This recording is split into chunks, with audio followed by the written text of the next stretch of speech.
You're very welcome to another episode of the Scaling Your Business podcast. For this episode, I am delighted to be joined by Donald McGuinness, the CEO of Prompt. Donald, you're very welcome to the show. Hi, Rian. Thanks for having me. Just one thing at the start. Prompt is the Prompt. prompt is the pronunciation. It's one of these double MT. So Yeah, it's not a real word, but it's obviously a play on the word prompt. So it's a I prompt like for it. payment. A prompt for No, payment. I appreciate you saying that. With a name like mine, I correct a lot of people because they mispronounce my name. So Yeah. I understand having something that people look at and go, I don't know how to pronounce that, but appreciate it. I want to start this podcast with your early days and then go into all things business. You grew up in Dublin.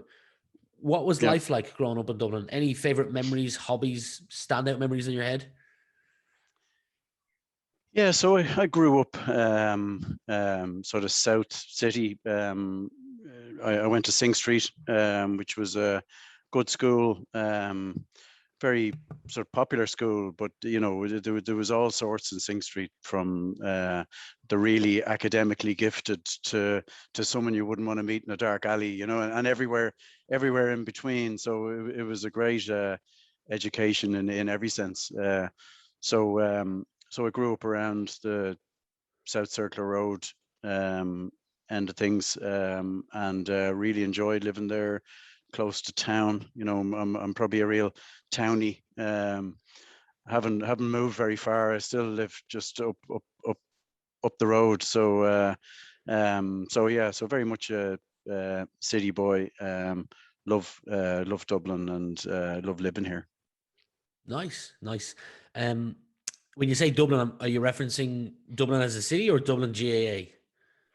Yeah, Dublin as a city. Dublin as a city. Yeah, so yeah, I'm probably one of the few Dubs that I wouldn't be a huge GAA follower, Gotcha. but yeah, I probably one of the very few Dubs that probably thought it wasn't a bad thing that Dublin were beaten this year. So it's never good in any sport for someone to dominate so much. So Yeah, but yeah. I understand that feeling. I live in Meath, but I actually support Kilkenny through my grandparents and my parents living growing up Mm, there, and they dominated for a while. So I understand what it's like to be on both sides. mm, mm.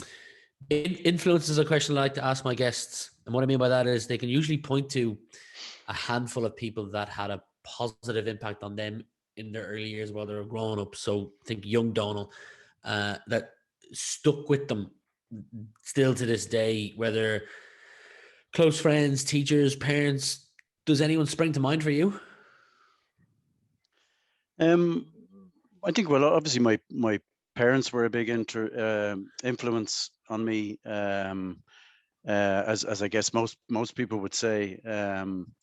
My my my dad had his own business, which was in the movie business, and I guess I grew up around the kitchen table talking about movies and so we were always very much in that. We always knew what movies were coming before everybody knew what was going on. And certainly both my parents, but particularly my dad, would have been a big influence on things. And then within school, probably I played a lot of music in school, but it was probably I was crap at sports when I was growing up, Me too. and particularly ball sports. Everybody wants to play football, and I'd be the first one to get to the ball, but probably fall over it. And My cousin started rowing one day, and then I started doing that. All of a sudden, became quite good at it, and I think I grew a lot of self-confidence out of that, just as I was going up through the teenage years, which was really helpful to me as I got older. Nice. Rowing. Cool sport. And there's a couple of Olympic medals for Ireland in rowing as well. Great year this year, yeah.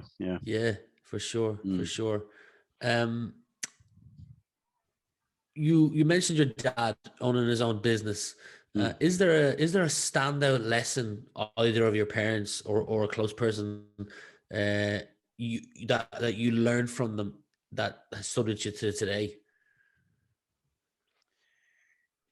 Yeah, I think one of the things that I remember, and a lot of these things when you're a teenager, the half it goes over your head, Yeah. because you're in your own world. But the the the company my dad was working for, which was a movie company, went into liquidation when he was about 60. And there was with two kids, myself and my brother, and we would have been both in college, or I think he was in college. I was just sort of leaving cert sort of stream. And all of a sudden, he's out of work. But what he did was he picked a bunch of key creditors of the business and paid them out of his back pocket, which started his own business. And I think he worked. I know he's no longer with us, unfortunately, but like he worked very actively up into his mid 80s, and probably enjoyed those 25 years more than he did the previous 30. So and made more money as well as enjoying it. So certainly I learned a good lesson out of that, around loyalty to partners, and they really repaid that loyalty to him as well. What's your dad's name? Arthur, believe it or not. Well, shout out to Arthur and the positive impact he had on you. I'd like to rewind the clock to the start of the millennium. So the year 2000, you were co-founder and MD at It's Mobile, launched Europe's first online and mobile cinema ticketing product, and also launched the world's first mobile parking product, which was introduced in 14, 15 major cities. What's something that you felt, looking back now, that you did well, that contributed to the success of that venture, which was eventually acquired? Yeah, it was. So when myself and a friend of mine, Kieran McRae, set up that business, and really we were looking at, it was the mobile aspect of it was what attracted us to the business.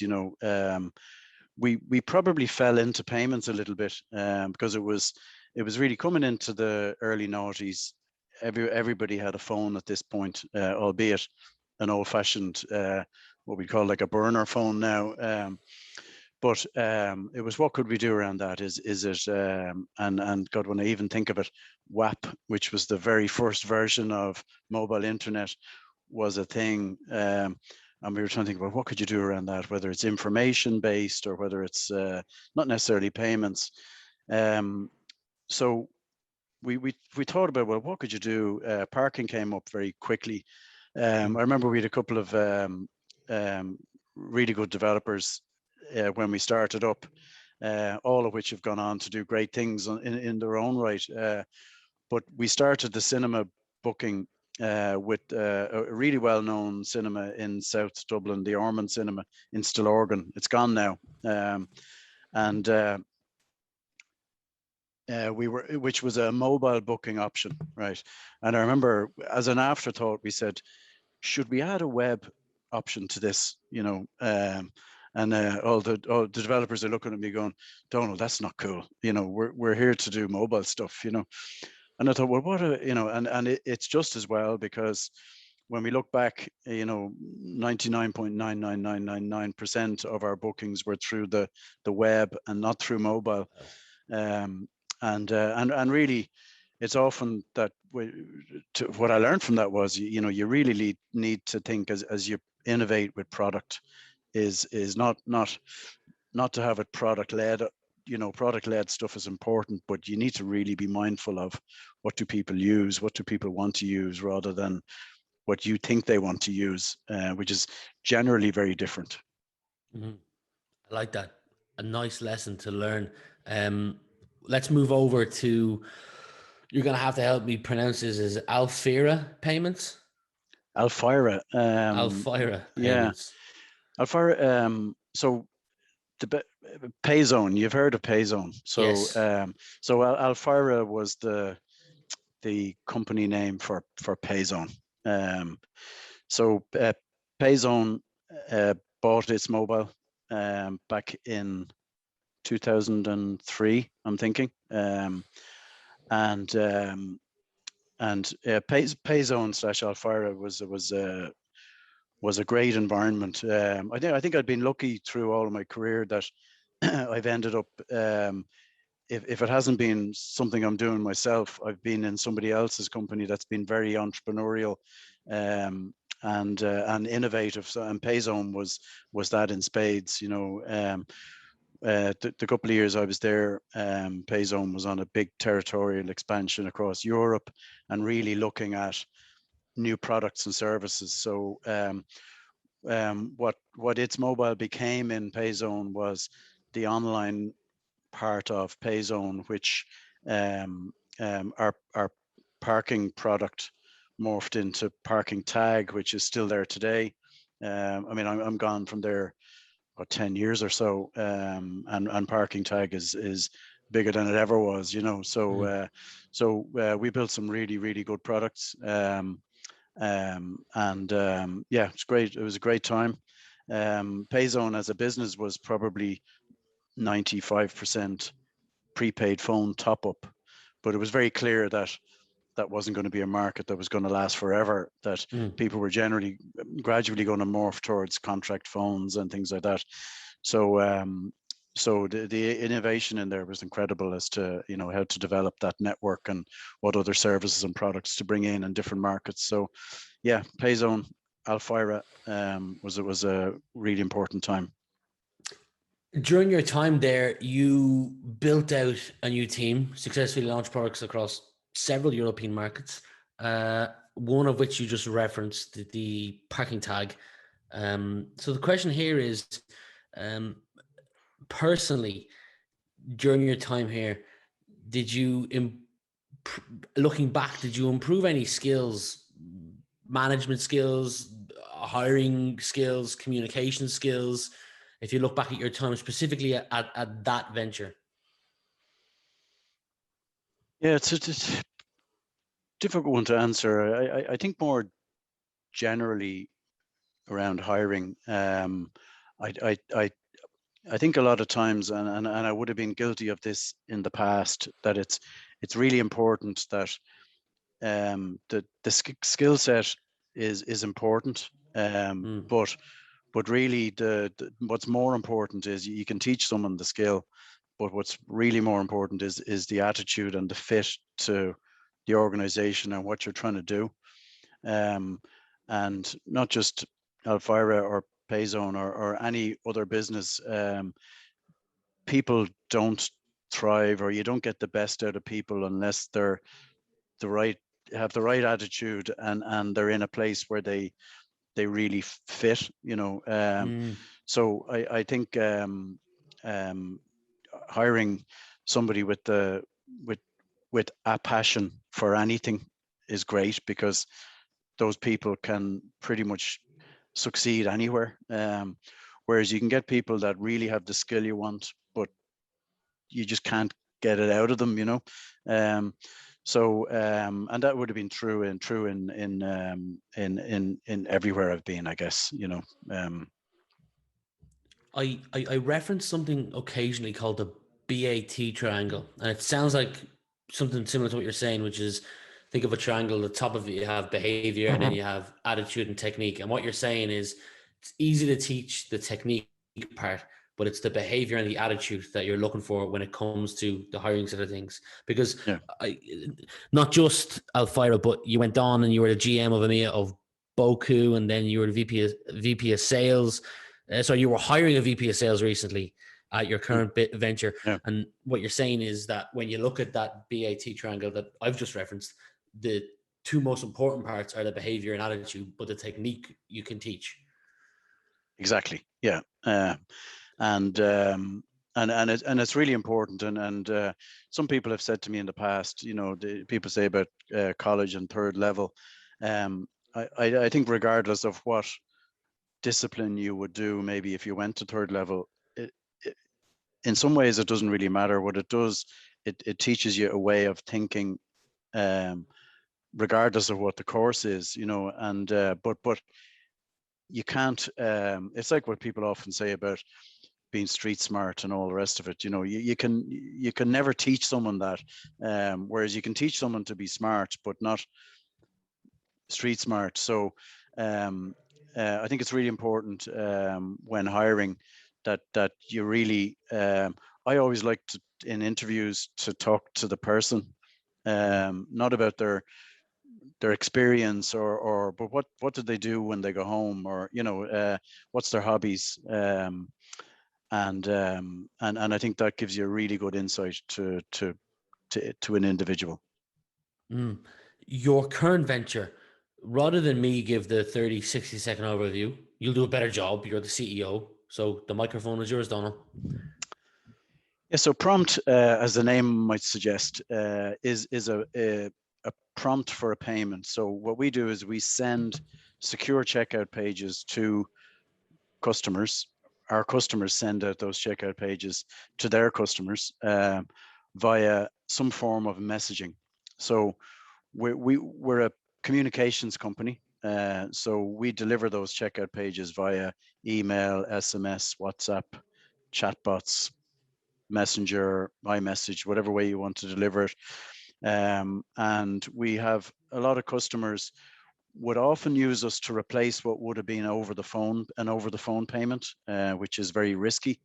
But increasingly, through the COVID experience, this messaging channel has become a channel in its own right that's sort of halfway between face-to-face and purely online, where it's a real growth sales channel where people use it for personal shopping and lots of different things, that's built around a slick user experience that's secure for the merchant, as in not risky for chargebacks.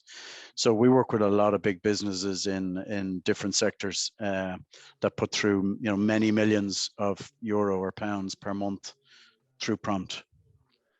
I will leave a link to both your company website and your LinkedIn account as well, where depending on where people are listening or watching this, and I'll reference that again at the end as well. But a couple more questions before we come to the end. Have you got a personal definition of what success means to you?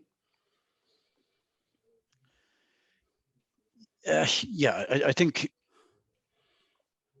it comes in many different. There's lots of different answers to that. You know, I think success is a different question depending on the what part of your life you're thinking about, I guess. So at the very highest level, success to me is you know that is happiness and health, and you know, for all my family and friends and stuff, you know, and if that happens, that's success. But from a business point of view, success within prompt is that we continue to grow as we are, that we our key metrics that we measure are our total payment volume that goes through the platform, that continues to increase, and that the team here, as we grow, are happy here. It's important that it's a good environment that people want to work in. You know, we have a very low, in fact, we've a pretty much a zero staff churn in the last couple of years. I know COVID notwithstanding, but I think it's really important that people really want to work here. You know, we have a very flexible working environment in terms of, even pre-COVID, in terms of you know, working from home. You know, I'm in the office now. I've been here. We're half in and out at the moment, you know, but I've been here on my own during COVID because the office is quite close to me. But I think success comes in it's a multifaceted sort of answer, really. But it's about the work family, which is everybody's happy to work here. We're doing our numbers and we're going in a good direction together, and everybody feels part of it, and that's success.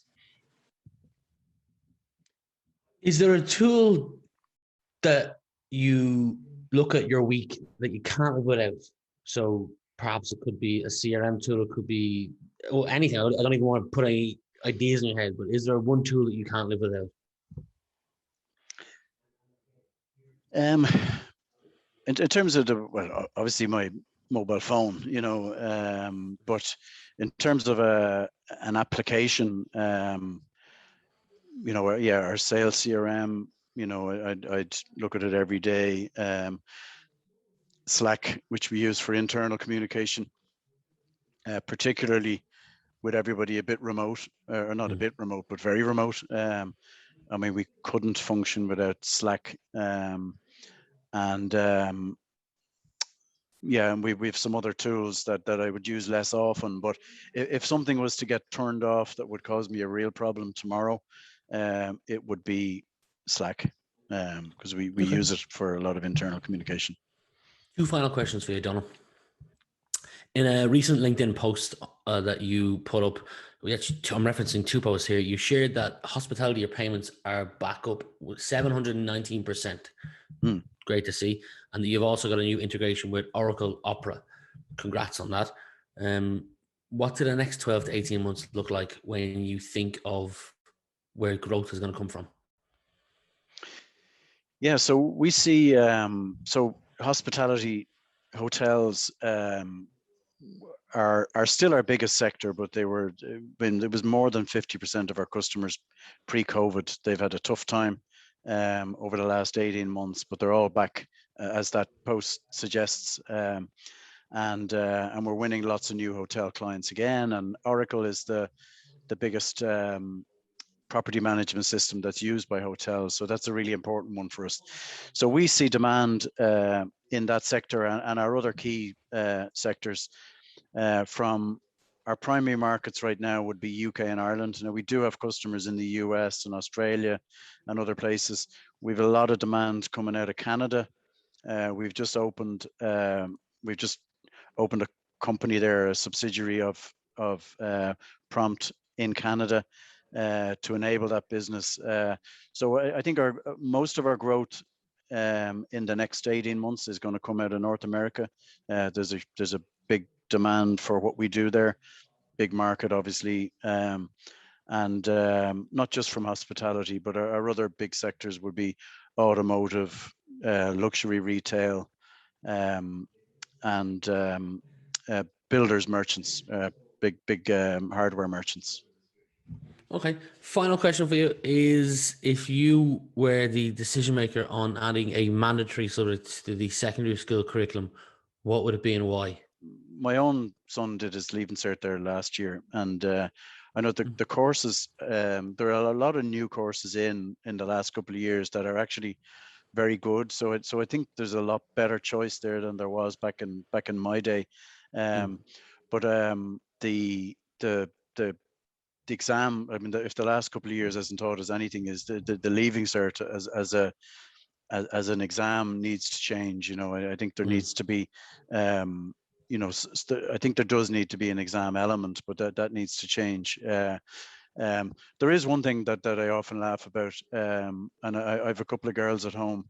I think up to junior cert, home economics should be a mandatory subject, believe it or not. Because you get a lot of guys that could learn a lot from it. And it seems to be bread and butter in most girls' schools, but I'm not sure of any boys' school that would have home economics on the list of things to do. But I think to teach people not just basic things about it, how to feed yourself, but just how budgeting at home works and all that sort of stuff. It's an important life skill, and I think that would be a really helpful thing. Thinking back to when I was in secondary school, I can't think of one guy. I went to boys and girls school. I think of one guy that did home economics. If I look a year above and a year below on my year, but yeah, Donald, it's been great chatting to you for the last 35 minutes, getting to know you a bit more. I'll leave links to your website and your LinkedIn page below. I wish you continued success. Congrats on the recent integration. But for today, we'll leave it there. All right. Thank you. Thanks, Rian. All the best.